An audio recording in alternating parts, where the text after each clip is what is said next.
سلام او مینه ومنئ د بادام وطن چینل درنو لیدونکو هرکلی اوس نمشي درته وایم لکه څنګه چې افغانستان کې اجتماعي ټولنیزې رسنۍ بیخي اوس په حامېدو دي په همدې اساس فیصله مو کړې چې په خپل نوم باندې یو ښه چینل جوړ کړو تر څو پورې په دې کې د افغانستان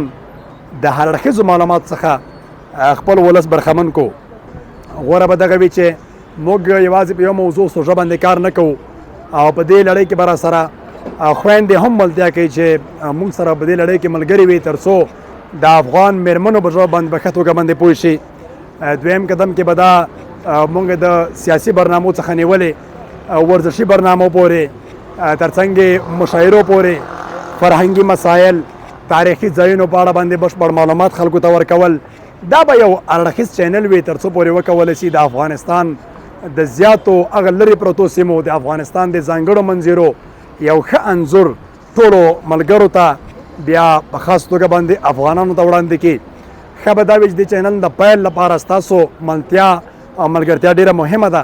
تر څو پورې وکولی سو دا چینل په ښه توګه باندې وړاندې بوځو ځکه په سبسکرایب کولو کې په نورو سره په شریکولو کې تاسو را سره همکاري وکړئ او دغه ټکنی پیل چې پیل دی دا را سره په ښه توګه باندې په دې ډېر جدیت سره په تیزۍ سره مخکې ویسئ او دا هغه څه دي چې موږ تاسو ته به د یووالي او اتفاق ښکارندویي وکړي